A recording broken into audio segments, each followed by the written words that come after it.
Baik, kita nikmati belajar membaca, melantunkan Al-Quran. A'udzu billahi minasyaitonir rajim. Bismillahirrahmanirrahim. Inna Allaha la yastahi an yadriba mathalan ma ba'udatan fama fawqaha.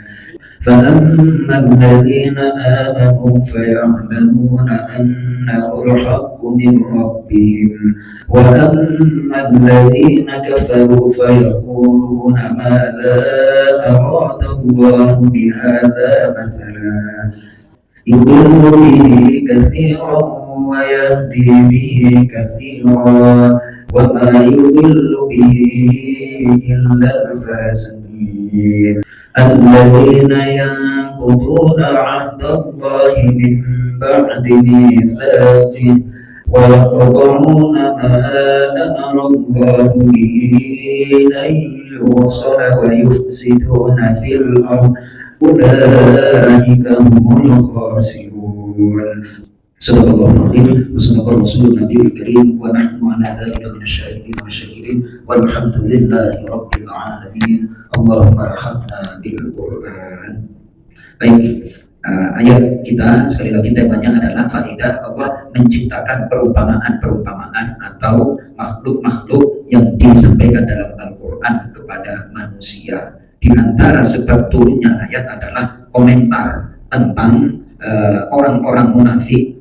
Setelah Allah menyampaikan perumpamaan orang munafik, yaitu seperti orang yang menyalakan api. Atau karena tadi tahu pada naro ayat sebelumnya tuh. Nah, Allah maha luhur, maha agung untuk membuat perumpamaan seperti ini. Jadi orang kafir itu tidak mampu menangkap makna di balik peristiwa. Menangkap apa, Mas Toto?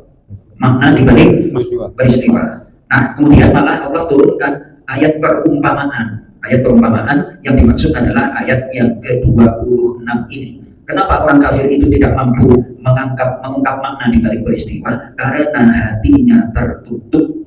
Sehingga kalau hatinya tertutup gak bisa tuh mengungkap makna di balik peristiwa. Contoh, dalam masalah ketuhanan yang paling esensial, yang paling mendasar, manusia itu cenderung untuk sesembahan atau Tuhannya sesuai dengan hawa nafsu.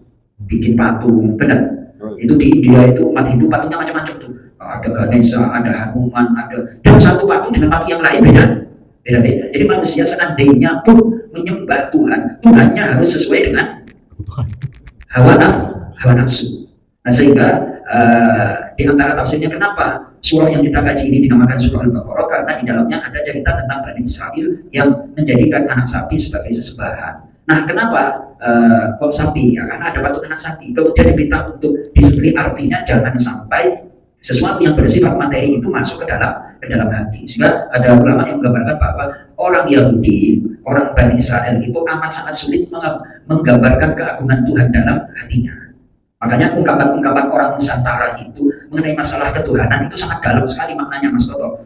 Contoh, kalau dalam falsafah Jawa itu Allah itu atur tanpa cedak tanpa singgung. Allah itu jauhnya nggak bisa dipikir. Allah itu dekat, nggak ada yang bawah. Itu kan ungkapan-ungkapan yang sebenarnya sudah menuju ke arah ketuhanan. Para wali datang ke Nusantara cuma melempengin syariatnya aja, tapi konsep tauhidnya, konsep ketuhanannya sudah mampan gitu. Sementara orang Israel itu tidak bisa menggambarkan kebesaran Tuhan dalam hati. Harus ada itu fisiknya. Itu yang dikikis sebenarnya, materialistis. Kemudian setelah Yahudi datang lagi Nasrani, ajaran yang dibawa oleh Nabi Isa. Nah, ajaran yang dibawa oleh Nabi Isa itu sifatnya kan kasih sayang, ketuhanan kan kayak gitu kan. Aslinya itu untuk mengikis sifat materialistis Bani Israel di zaman Nabi Musa, kemudian Nabi Isa. Gak ada syariatnya. Agama Kristen itu syariatnya ngekor, nginduk sama kitab Taurat. Jadi gak ada syariatnya. Dan cuma isinya kan kasih sayang, dongeng, kan kayak gitu. Benar Mas Toto? Kitab Injil kan gak ada syariatnya. Biar apa? Dikasih cerita-cerita seperti itu, biar lembut hatinya orang Bani Israel. Al-Quran datang untuk menyempurnakan keduanya, paripurna seperti itu. Nah, ya tentunya masih ada lah. Surah Al-Baqarah ini kan surah Madaniyah, surah yang Allah turunkan ketika di Madinah Nabi Muhammad SAW. berjumpa dengan berbagai macam kelompok. Ya kayak di Nurul Ikhlas ini ada macam-macam kelompoknya. Faksi-faksinya banyak, betul Mas Oto, ya kan? Ya harusnya yang dipegang itu yang pokok-pokok aja, yang cabang-cabang jangan dimunculkan. Makanya di antara, maaf nih, blundernya takmir masjid saya amati, itu dari masjid soal masjid saya amati, karena materi yang disampaikan di masjid itu bukan materi yang dibutuhkan, materi cabang diangkat ke baru bikin masalah, betul Mas Oto.